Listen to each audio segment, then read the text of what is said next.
Hey, baby, this is Stevie Van Zandt, and you are listening to the LSQ podcast.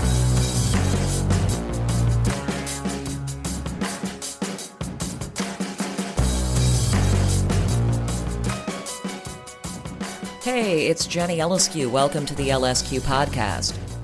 It did honestly feel like one of those Wayne's World I'm Not Worthy moments when I first got on the Zoom with the legendary Steven Van Zandt for the interview you're about to hear in episode 73 of the LSQ podcast. Such an honor and pleasure to get to ask him about his creative ideas and process. Last fall, the musician, singer, songwriter, producer, activist, DJ and radio maven, actor, and more added author to his bona fides when he published his fascinating memoir, Unrequited Infatuations. You should get it. There's a link in the show notes if you need an assist there. But anyway, in the book, Van Zandt shares not just the incredible story of his life and careers, but also candid insight into what it takes to achieve mastery in music. Van Zandt elaborates on some of that in episode 73, and we also get to hear about his early days with the E Street Band and how their commercial ascent felt from his perspective, his views on the evolution of rock as an art form, how he tried to, quote, make the Sopranos into a band, what new rock music excites him, and more. And where we begin the conversation, I had just asked about when Van Zandt noticed that he gravitates toward the producer role as part of the process. Well, I guess it would have had to have been my first band, really, because, up until then, I was just a fan buying singles. And then when the British invasion hit, and suddenly we were introduced to the idea of bands, which was kind of a new idea at the time. You didn't see 4 or 5 guys or girls singing and playing. It just wasn't done. If you went to your high school dance, it was an instrumental band. So, I started off as a singer, and then started to learn to play guitar. And then once I got pretty good on guitar, good enough, I started my own band. And at that point, as the leader of the band, you start to engage the 5 crafts of rock and roll, which I go into great detail about in the book. Right after you learn your instrument, the second craft is to begin to analyze exactly what you're doing, analyze the songs in the case of music. So at that point, you're starting to get on the road to the bigger picture. You're going past your own musicianship, for whatever that's worth at the time, and you're starting to say, okay, how can I apply this to the bigger picture now? How can I apply this craft in a way that will lead somewhere or, engage an audience someday, I guess. And so you begin to analyze the songs. And that is the beginning of arrangement, as what we call arrangement, which is an element of production in the end. Production ends up being a workable knowledge of all the crafts. That's what makes production so much fun. You may not be an expert in all of the crafts that you're dealing with in any particular production, whether it's a record or whether it's a movie or a TV show or a Broadway show. But you have to be familiar enough with all of the crafts where you know how they fit together. That jigsaw puzzle thing, is just so much fun. It's just like the most fun. I guess I'm intrigued because you do talk in your memoir quite a bit about this realization that some of what attracted you to making art was this sense of it would help gain kind of control over life, or this feeling of like, okay, this is a way for me to execute my reality. Yeah. So I'm just intrigued to hear more about in your personal experience when you realized you didn't just love music, you loved helping other people make it. Yeah, but you just hit on something that's extremely important, which is it's really all about what's the real bottom line? What's the real big picture? And the real big picture is controlling your own destiny. That's the thing that I think certainly all of us in the rock and roll world, that's what occurred to us, at least the 60s generation, which was the second generation of rock and roll. We just were not enjoying the options offered by society. So we felt we needed to create a whole new world, which had already been created by the first generation, the pioneers of the 50s, and brought to an extraordinary art form by the second generation in the 60s. We would be third generation rock and roll and already have inherited it as an art form and and pretty much inherited it as a business. which really didn't happen until the 70s. So we were kind of the lucky ones. We're the lucky generation who got in after all the hard work had been done and all the sacrifices had been made. And it was offered to us as a real career option, which it hadn't been for the first 20 years, really. And a way of controlling your own destiny, because you just didn't want to follow the rules, man. You had an anti-authoritarian part of your DNA, Yeah. So it was either going to be, entertainment or sports or crime. Yeah, what the fuck else am I going to do? Those are your three choices in life, Yeah. entertainment, sports, or crime. And, I was too small for sports, and wasn't a whole lot of crime in the suburbs. So I went with the entertainment. Yeah. With the way that you write about your early years literally as a teenager, like falling in love with early rock and roll and also figuring out that you like to play guitar and kind of building on it and figuring out what's a band and what's, how do we build our repertoire, all that stuff. In there is this kind of self-deprecating quality of you thinking like, oh, it wasn't going to be a big thing for me. It was just you didn't see yourself, for instance, maybe the way you saw that Bruce was going to take it to a whole other level. I'm curious, how did you at that point, what was your first goal in music when you were being really just as a kid humble about it? What were you hoping you might achieve? The only achievement in mind was making a living doing it. Could you find a way to make a living doing something you enjoy?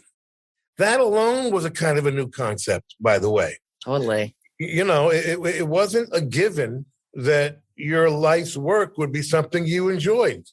All right. This was kind of a new idea, as ridiculous as that sounds. Yeah. After we've been on the planet for whatever, 5,000 years or whatever it is, it finally occurred to somebody, hey, we can enjoy our work. I mean, that alienation that, Marx talked about, basically, was true. He had a couple things right. He had a couple problems in his theory, but that he had right.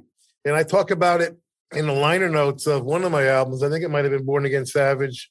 I talk about the alienation, but not only, extending not only between human beings and their work, but now it is starting to extend between human beings and the planet itself. Alienation from the planet itself. And this was 1987, I was talking about this, of being very, very concerned about the environment back then, so obviously only gotten a lot worse. But yeah, that idea that you could enjoy yourself while you worked, I mean, it was a fairly new idea. And I have to say, pretty much exclusively an American idea.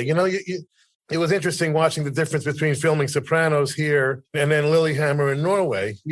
We're used to working 10, 12 hours a day here because we just live to work. I mean, that's what Americans, kind of, our work is our identity, very much our identity here, as opposed to over there, they work an 8-hour day and don't even call them after 5 o'clock, don't.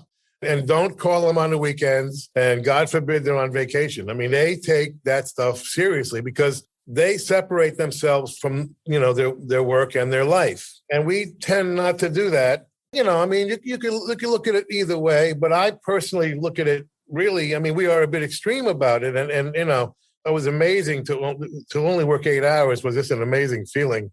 You mean I can have dinner, I can have meetings, I can go to a movie, I can have a life, I mean, that's just not something that happened during Sopranos. But, as extreme as we are, I personally do believe you are what you do. So I don't believe in separating one's work from one's life. I just don't, I think it's a weird way to look at one's life, separating it that way. I don't really apologize for working too hard. I mean, that's what I do. That's who I am. And everybody else has to kind of fit into that. I'm sorry, that's how it is. And then I think that's how it is for everybody, whether they admit it or not. I think, actually you are what you do. But for you, as when you sort of identified that you were like, as a kid, you're like, kind of what I'd really like to do if I could make money doing something with music, I would do that. I mean, what was the kind of reaction from your family? Like, were the parents that think like that's realistic, or were they like, maybe learn a trade?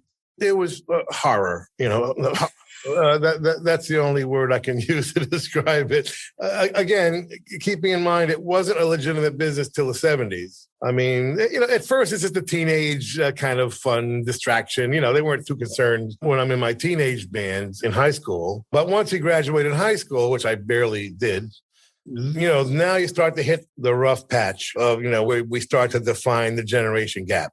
At that point, what do you mean you're not going to college? What do you mean you're going to try and make a living doing this silly thing?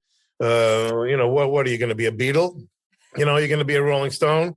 I mean, and of course, if you had thought about it, they had a point there, especially because most of what was considered rock celebrity was English. It wasn't we had a few, we got the charts back with Bob Dylan and folk rock and the Byrds, but the real top of the hierarchy, Bob Dylan aside, was really an English thing. So your parents looked at you like, what's wrong with you? You're not even English. What are you going to, how are you going to do this? And they weren't that wrong. And they were, of course, concerned about your future. And so that period after high school, when they said, oh, my God, he's serious about this, became really tough. And would be tough, really, until, 6 years later, when my very quiet friend who'd come over the house and my mother who would try to give a sandwich to because he was so skinny suddenly appeared on the cover of Time and Newsweek. Talk about a surprise. They were like, what? And, as much as Bruce hated it, I loved it because, it got me off the hook with my parents. I tell you that. They're like, wow, maybe there is something to this rock and roll thing. If his friend is on the cover of Time and Newsweek, so those awkward years, lasted, like a good 5 years there. When did it feel, though, to you, like, as, nervous about it as you may have been after high school ended and you're like, I'm doing it, I'm playing in bands, I'm putting bands together, I'm doing all these different things, going and playing shows nearby. But like, when did you start to feel like, no, I think this is going to work. I think I'm going to make this my life. I think it's going to work. It's funny how these things never really occur to you. You know what I mean? There's never that one revelatory moment. It kind of happened slowly, but we had stumbled into a residency locally somewhere in 1974, 75. You can imagine me trying to write a memoir and having no sense of time, So, I mean, we ended up having a very successful residency at a local club in Asbury Park 3 nights a week. And that was really a major, major breakthrough. I'm not sure it really occurred to us that it was, but looking back at that point, you're making a living playing rock and roll. Now, of course, your ambitions get bigger than that. So, you don't really appreciate it. Kind of you end up taking it for granted. Until in retrospect, right. But yeah, that's the era when you're starting to realize that playing an awesome show is a whole other energy exchange with the audience, right? Where it's like, oh, this is what ideally happens when people come to a show. That's right. That's the beginning of that. Well, it even started even before that, though. I mean, if we can look at it like, I guess we can look at it like 3 stages, where you have the teenage rock years, then you have the bar band rock years, which is quite a challenging step, and then the professional. Then you're in the business rock years. So that was yet to come and would be very slow. I mean, well, Bruce would do 2 albums before I joined. But even after I joined, there was another 2 albums and then a 3rd album before we succeeded. So we didn't really know we were making a living doing this. It didn't really occur to us until the 5th album, The River, in 1980, 81. All right. 15 years after beginning. Amazing. Okay. It finally hit you like, wow, we made it. We actually made that 3rd jump. And then, of course, I left the band like a, But as you say in the book, up until that point, the previous generation of bands bands didn't make it that long. They didn't make it that many albums. They didn't make it that many years. They didn't ever. And this is something I'm interested to hear your opinion about more generally, because, how was anyone to know, even like when you left the E Street Band, how could anyone have known in the mid 80s that rock bands could still be the same band another 20 years, another 30 years into the future? Like, Yeah, no way. Well, it was being invented as we evolved. I mean, we watched the entire evolution take place. I only missed the first decade of rock, starting with the second decade. I witnessed the whole thing from a front row seat. And Mick Jagger had the famous line, I certainly won't be singing Satisfaction at 40. And Pete Townsend had the ultimate line, which is, hope I die before I get old. So, yeah, we didn't really imagine.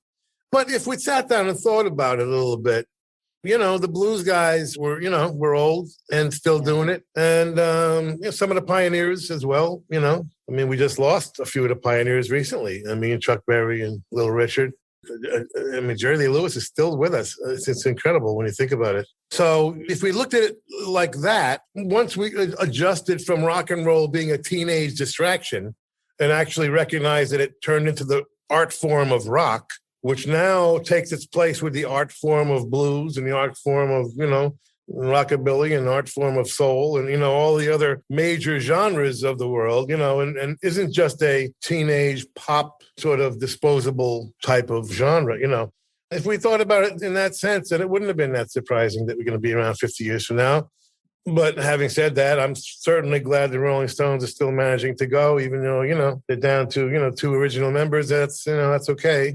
I hope they go forever, and Paul McCartney and Ringo, still out there working. So my biggest heroes are still out there working, which is wonderfully inspiring and motivating for us third generation guys, Yeah, no, it seems like there are certain, like when you describe early on as you were teaching yourself about the early rules of rock and roll, that you also, as you write about in the memoir, have these phases of realization of like, oh, that was a limiting belief back then. And so I'm curious, like for you, if there are any examples you can think of what you assumed was a rule of rock and roll that you now feel like, you know what, fuck it. Well, it's a little tricky. It's a tricky kind of question because at first, you're building your identity. So, and this is true in any walk of life, so you are what you like, you start to become who you are from what you like, and your taste kind of starts to separate you from everybody else, right? It starts to become your individual identity. So things that I chose to like or that I just instinctively liked as a kid were for reasons of building an identity.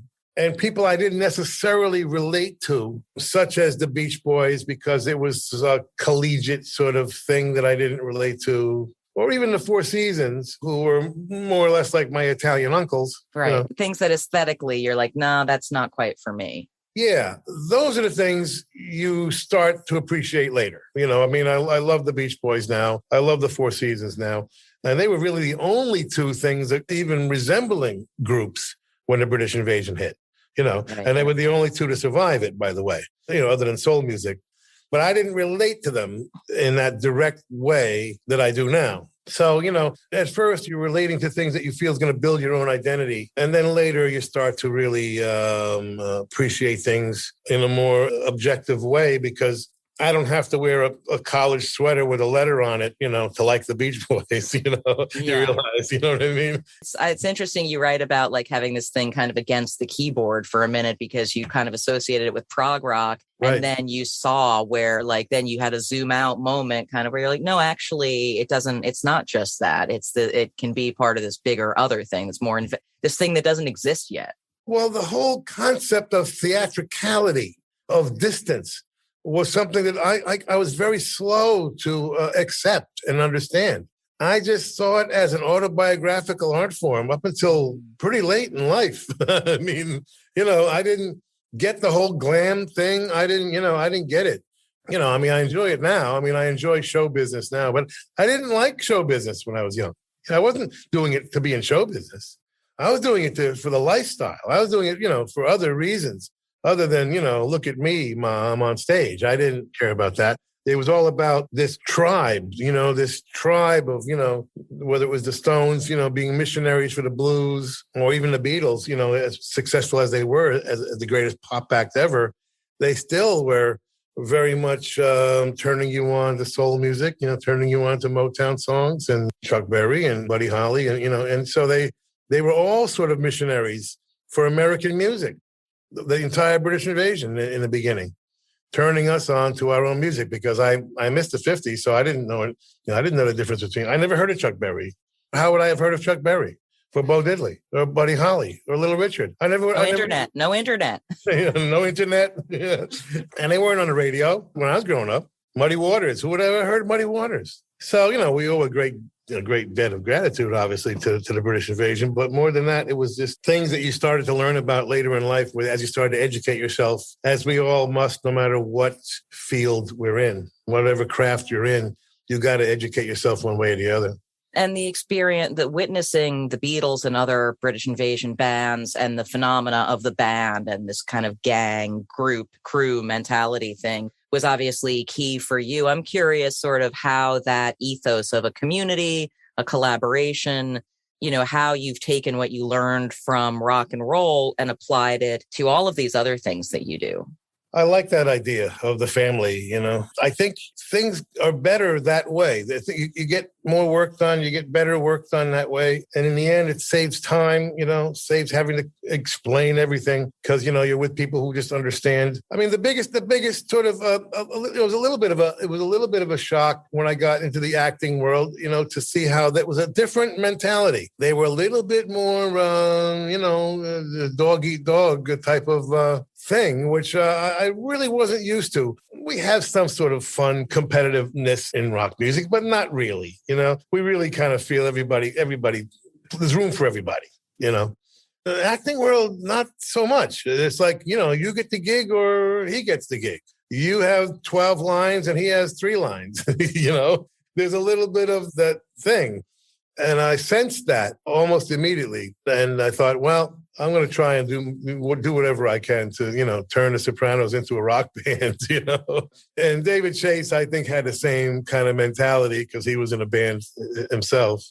And, I think the fact that David picked Jimmy Gandolfini ended up being the star really was a big factor because he was more naturally a character actor. And we bonded on that off stage, off the set. Immediately, because that's my natural inclination also to be a side man, not to be the front man. But we both had to rise to the occasion, to be the front men, to be the stars. And we both had risen to that occasion, but it was not our natural inclination. So I think we bonded on that. And the fact that it wasn't his inclination, I think changed the vibe on the set.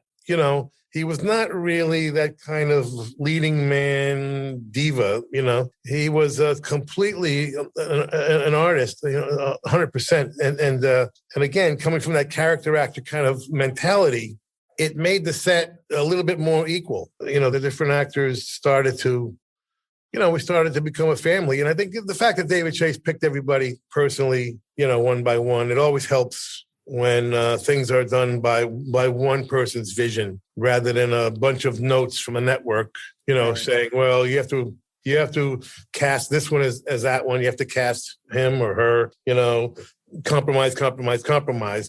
David Chase there was no compromise. And HBO was wonderful that way.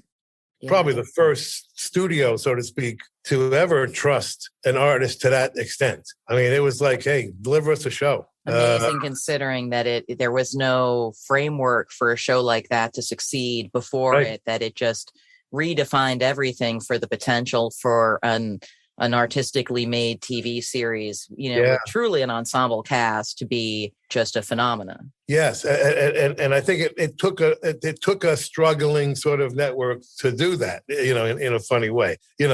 They didn't have a lot to lose, It was the biggest investment they'd ever made. So, I mean, they did have that to lose. But, they had a football show and a couple of movies. Where are they going with this?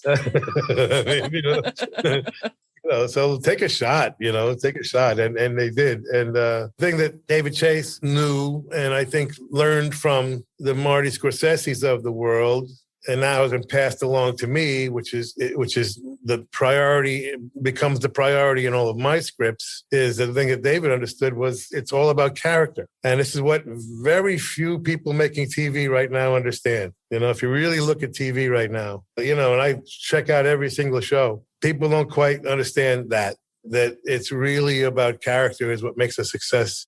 You don't see it. It's all about crazy premises and environment and vibes and moods, all these shows, But, if you think about the shows that really succeed and become, these historic shows, it's all about the characters. I mean, you might remember a couple of the plots of Sopranos, but it doesn't really matter. It's these characters you fall in love with. It's interesting, too, because you talk in the memoir about some people you encountered as having immediately as being a character. In the rock and roll world, you're just like people you meet, like Jimmy Iovine or something with the Capizios. It's like, oh, this guy's a character. And, the artists who have that special something that is undefinable, that part of it is that you see them, and they each have like the Stones or the Beatles, they each have a character. They have distinctive character, and it's so true that in anything, in any art, in order to really have it be another level, there have to be these people who are just distinctive and singular, but somehow still relatable. Yeah. And that was the 60s. Okay. And, that was why I call it a Renaissance period.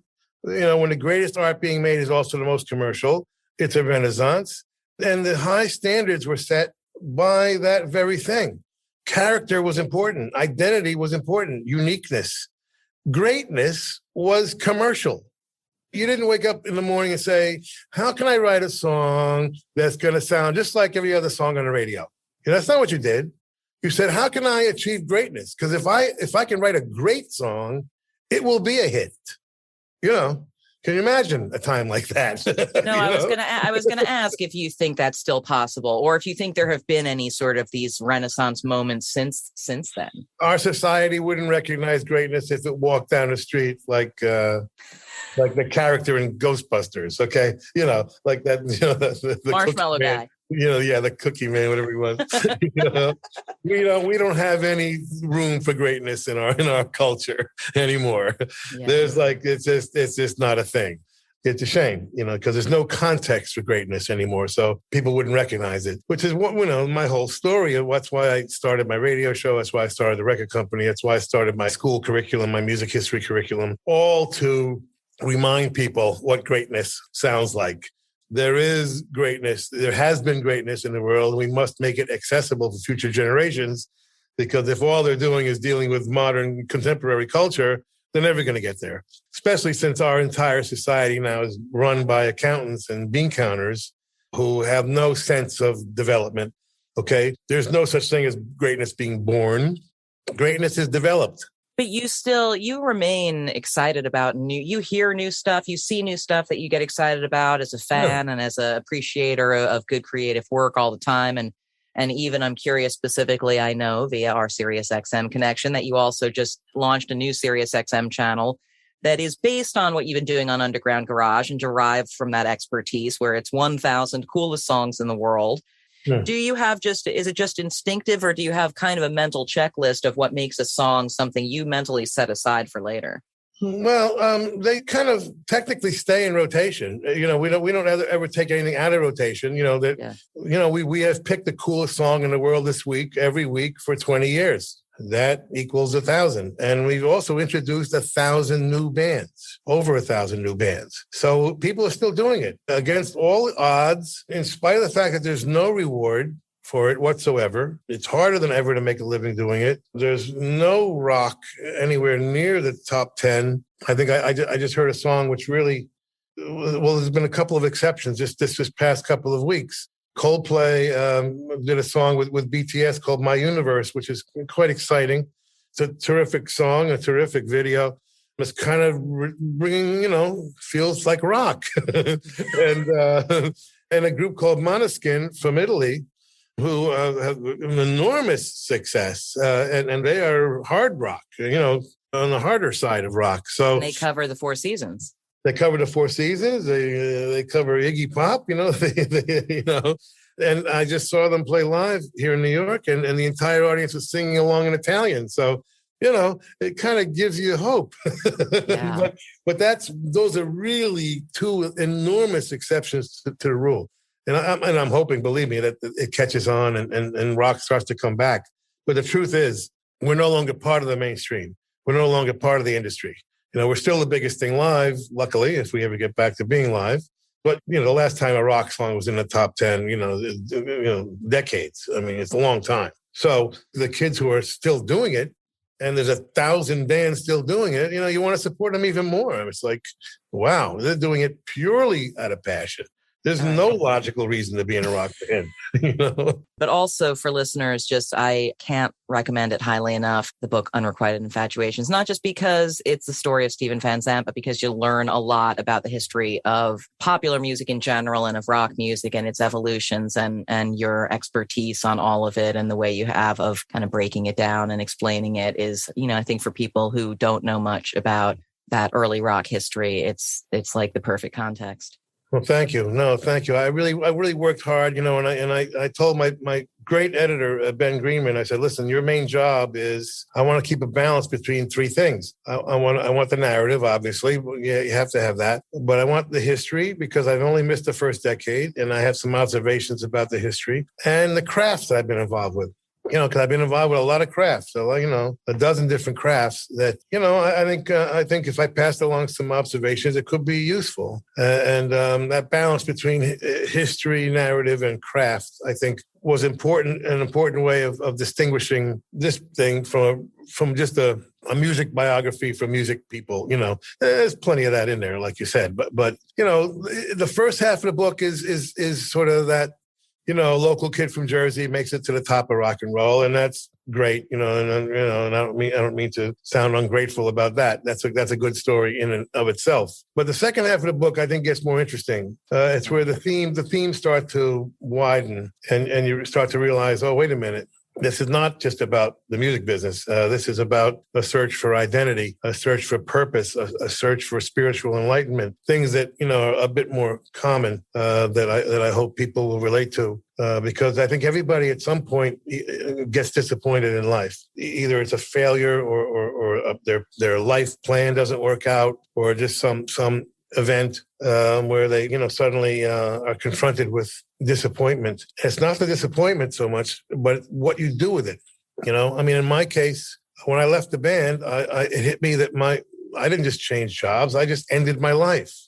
My life was over. I was staring into the abyss. I had no plan past that, and yet everything I've done in my life happened after that. Everything I've accomplished, happened after I thought my life was over. And so I think that could be useful to people, who think, wow, I really hit the wall here. I have no place to go. If you can move forward, find a way to move forward. Don't let the disappointment stop you and succumb to drugs or alcohol or suicide, all of which I considered. If you can find a way to move forward, destiny has a way of surprising you, and turns out it ain't over till it's over. So I hope that can be encouraging and useful. Yeah, absolutely. I'm so honored to get to talk to you, Steven Van Zandt. Thank you so much for connecting. My pleasure.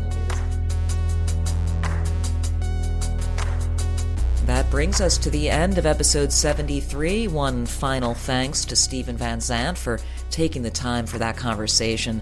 I will always cherish that one. And thank you to Kenny Weinstein for hooking it up. And of course, thank you for listening to the LSQ podcast. You can reach me if you've got questions or feedback on Twitter at JennyLSQ.